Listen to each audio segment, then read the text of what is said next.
Good evening. Ella Baker, a giant of the civil rights movement, left us with this wisdom: give people light, and they will find the way. Give people light. Those are words for our time. The current president has cloaked American darkness for much too long. Too much anger, too much fear, too much division. Here and now, I give you my word. If you entrust me with the presidency, I will draw on the best of us, not the worst. I will be an ally of the light, not the darkness. It's time for us, for we the people, to come together. And make no mistake, united we can and will overcome this season of darkness in America. We'll choose hope over fear, facts over fiction, fairness over privilege. I'm a proud Democrat, and I'll be proud to carry the banner of our party into the general election. So it's with great honor and humility I accept this nomination for President of the United States of America. But while I'll be a Democratic candidate, I will be an American president.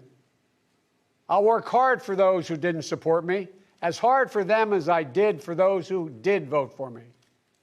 That's the job of a president, to represent all of us, not just our base or our party. This is not a partisan moment. This must be an American moment.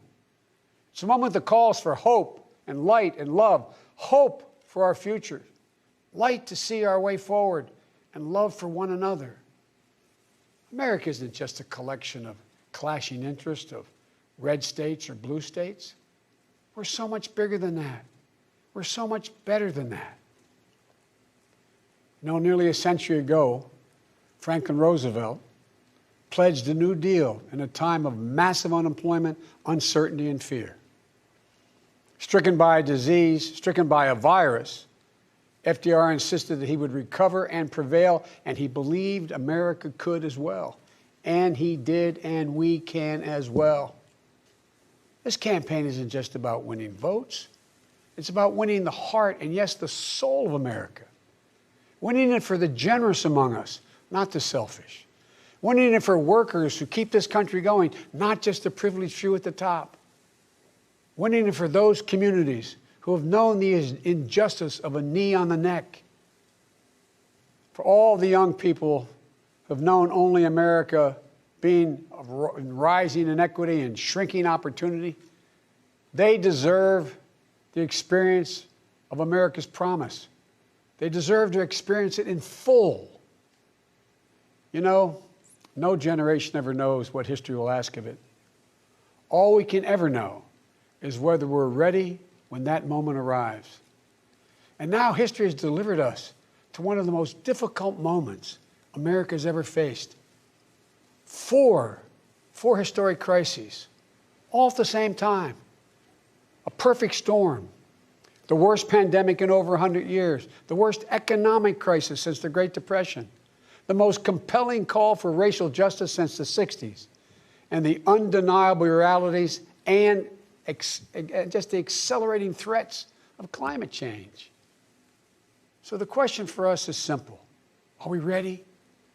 I believe we are. We must be. You know, all elections are important. But we know in our bones this one is more consequential. As many have said, America is at an inflection point.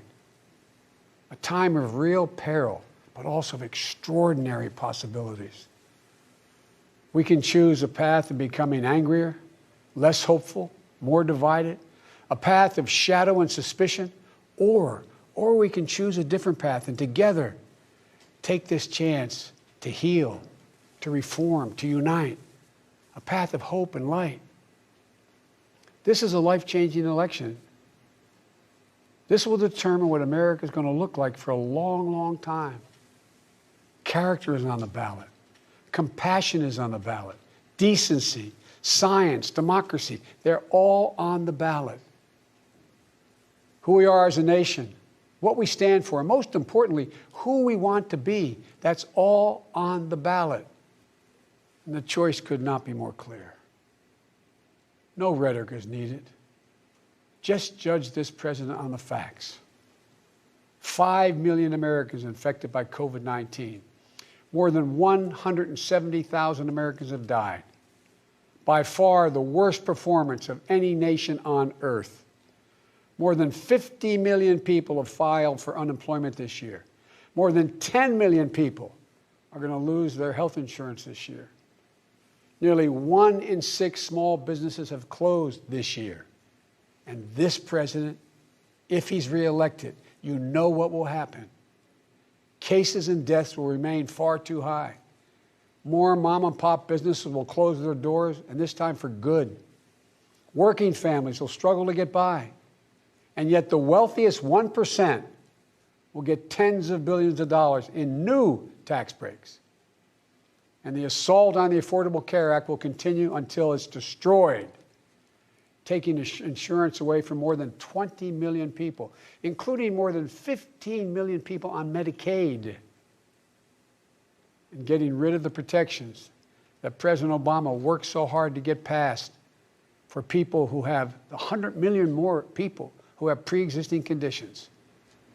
And speaking of President Obama, a man I was honored to serve alongside for 8 years as vice president, let me take this moment to say something we don't say nearly enough. Thank you, Mr. President.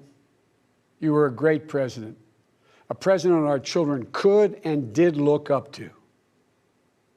No one's going to say that about the current occupant of the White House. What we know about this president is if he's given 4 more years, he'll be what he's been for the last 4 years. A president who takes no responsibility, refuses to lead, blames others, cozies up to dictators, and fans the flames of hate and division. He'll wake up every day believing the job is all about him, never about you. Is that the American you want for you, your family, your children? I see a different America, one that's generous and strong, selfless and humble. It's an America we can rebuild together. As president, the first step I will take will be to get control of the virus that has ruined so many lives. Because I understand something this president hasn't from the beginning. We will never get our economy back on track. We will never get our kids safely back in schools. We'll never have our lives back until we deal with this virus. The tragedy of where we are today is it didn't have to be this bad. Just look around. It's not this bad in Canada or Europe or Japan or almost anywhere else in the world. And the president keeps telling us the virus is going to disappear. He keeps waiting for a miracle. Well, I have news for him. No miracle is coming. We lead the world in confirmed cases. We lead the world in deaths. Our economy is in tatters with Black, Latino, Asian American, Native American communities bearing the brunt of it. And after all this time, the president still does not have a plan. Well, I do. If I'm your president, on day 1, we'll implement the national strategy I've been laying out since March. We'll develop and deploy rapid tests with results available immediately. We'll make the medical supplies and protective equipment that our country needs. And we'll make them here in America, so we will never again be at the mercy of China or other foreign countries in order to protect our own people. We'll make sure our schools have the resources they need to be open, safe, and effective. We'll put politics aside. We'll take the muzzle off our experts so the public gets the information they need and deserve. Honest, unvarnished truth. They can handle it. We'll have a national mandate to wear masks, not as a burden, but as a patriotic duty to protect one another. In short, we'll do what we should have done from the very beginning. Our current president has failed in his most basic duty to the nation. He's failed to protect us. He's failed to protect America.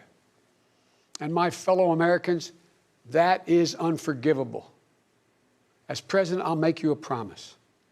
I'll protect America, I will defend us from every attack, seen and unseen, always, without exception, every time. Look, I understand. I understand how hard it is to have any hope right now. On this summer night, let me take a moment to speak to those of you who have lost the most. I have some idea how it feels to lose someone you love. I know that deep black hole that opens up in the middle of your chest and you feel like you're being sucked into it. I know how mean and cruel and unfair life can be sometimes. But I've learned two things. First, your loved one may have left this earth, but they'll never leave your heart. They'll always be with you. You'll always hear them. And second, I found the best way through pain and loss and grief is to find purpose. As God's children, each of us have a purpose in our lives. We have a great purpose as a nation to open the doors of opportunity to all Americans, to save our democracy, to be a light to the world once again, and finally to live up to and make real the words written in the sacred documents that founded this nation, that all men and women are created equal, endowed by their Creator with certain inalienable rights, among them life, liberty, and the pursuit of happiness. You know, my dad was an honorable, decent man. He got knocked down a few times pretty hard, but he always got back up. He worked hard, and he built a great middle-class life for our family. He used to say, Joey, I don't expect the government to solve my problems, but I sure in hell expect them to understand them. And then he'd say, Joey, a job is about a lot more than a paycheck. It's about your dignity. It's about respect. It's about your place in the community. It's about being able to look your kid in the eye and say, honey, it's going to be okay, and mean it. I've never forgotten those lessons. That's why my economic plan is all about jobs, dignity, respect, and community. Together we can and will rebuild our economy. And when we do, we'll not only build back, we'll build back better. With modern roads, bridges, highways, broadband, ports and airports as a new foundation for economic growth, with pipes that transport clean water to every community, with 5 million new manufacturing and technology jobs so the future is made in America, with a healthcare system that lowers premiums, deductibles, drug prices, by building on the Affordable Care Act he's trying to rip away, with an education system that trains our people for the best jobs of the 21st century. There's not a single thing American workers can't do. And where cost doesn't prevent young people from going to college and student debt doesn't crush them when they get out. With a child care and elder care system that makes it possible for parents to go to work and for the elderly to stay in their homes with dignity. With an immigration system that powers our economy and reflects our values. And with newly empowered labor unions. They're the ones that built the middle class. With equal pay for women, with rising wages you can raise a child on, a family on. And yes, we're going to do more than praise our essential workers. We're finally going to pay them. Pay them.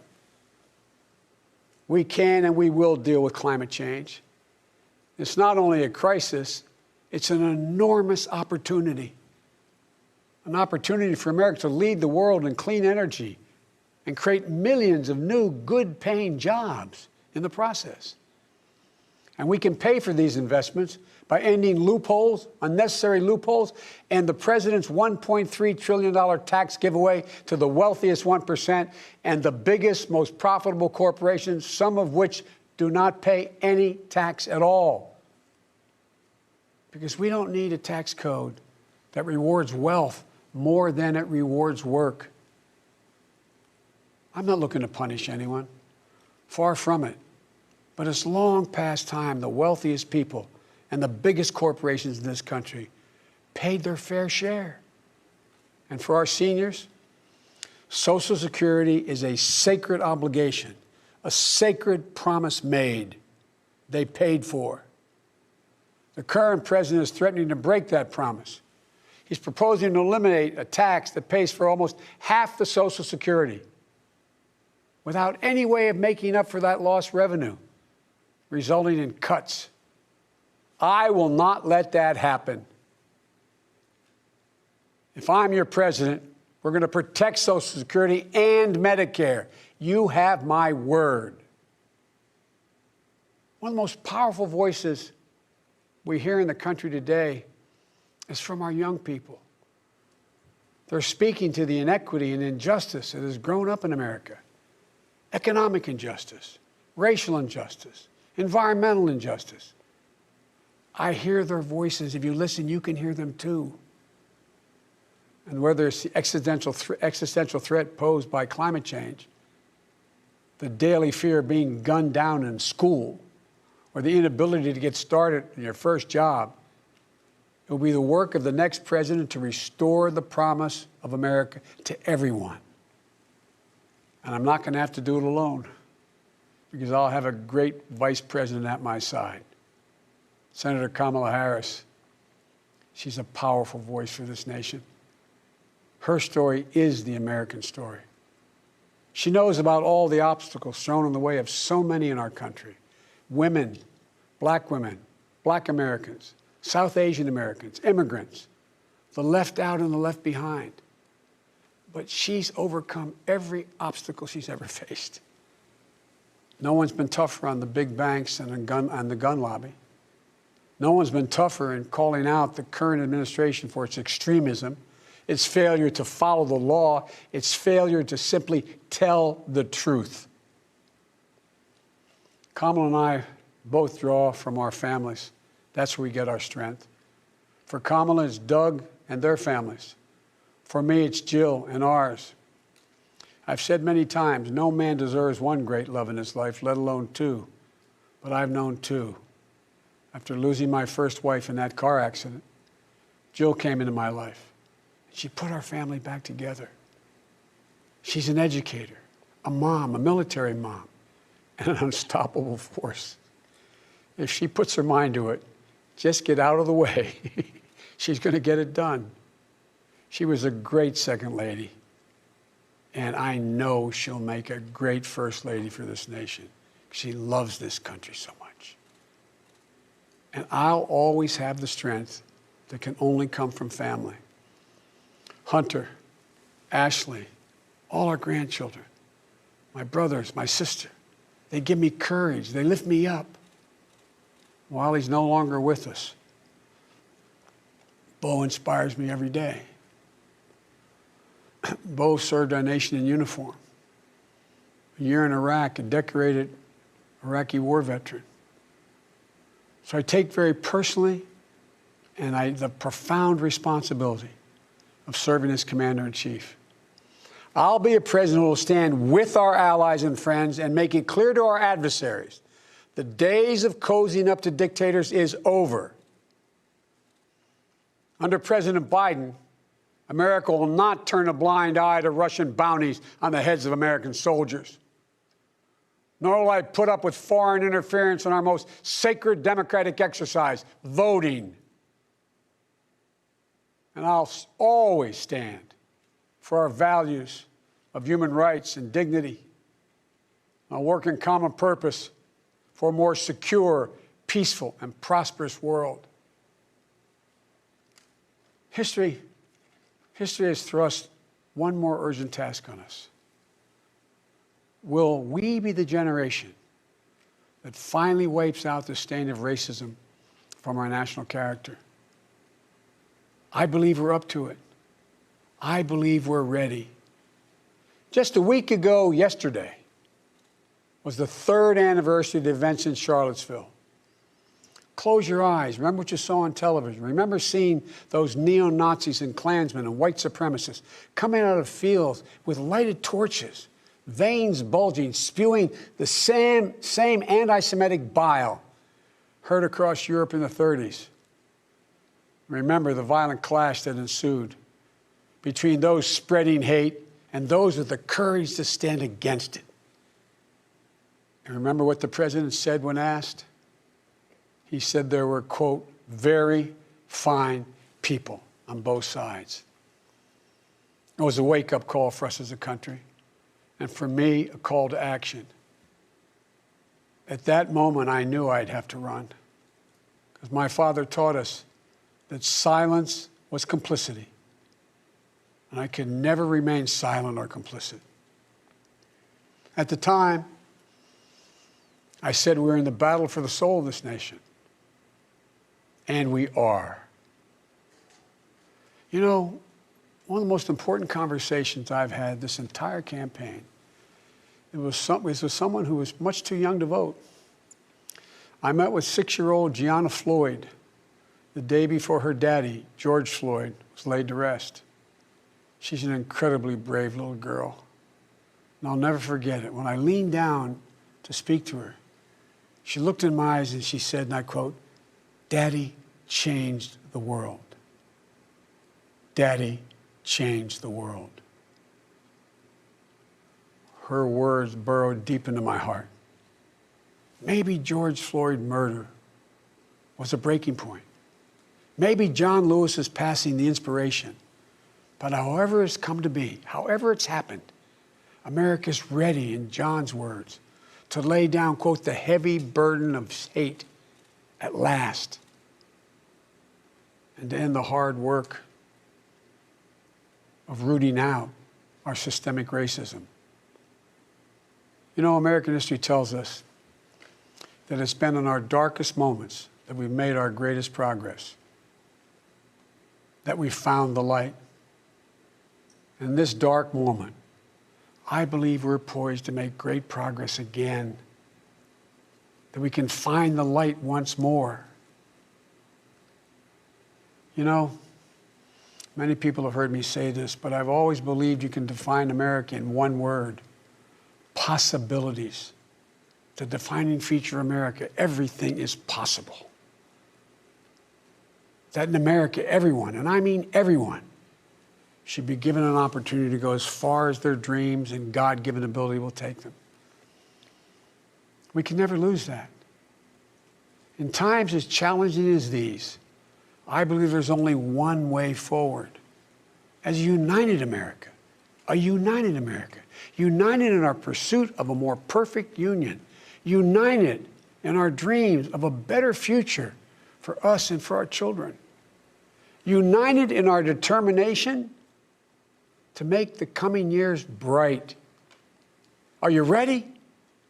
I believe we are. This is a great nation. We're a good and decent people. For the Lord's sake, this is the United States of America. And there's never been anything we've been able to accomplish when we've done it together. The Irish poet Seamus Heaney once wrote, "History says, don't hope on this side of the grave, but then, once in a lifetime, the longed-for tidal wave of justice can rise up and hope and history rhyme. This is our moment to make hope and history rhyme. With passion and purpose, let us begin, you and I together, one nation, under God, united in our love for America, united in our love for each other. For love is more powerful than hate, hope is more powerful than fear, and light is more powerful than dark. This is our moment, this is our mission. May history be able to say that the end of this chapter of American darkness began here tonight, as love and hope and light join in the battle for the soul of the nation. And this is a battle we will win, and we'll do it together. I promise you. Thank you, and may God bless you, and may God protect our troops."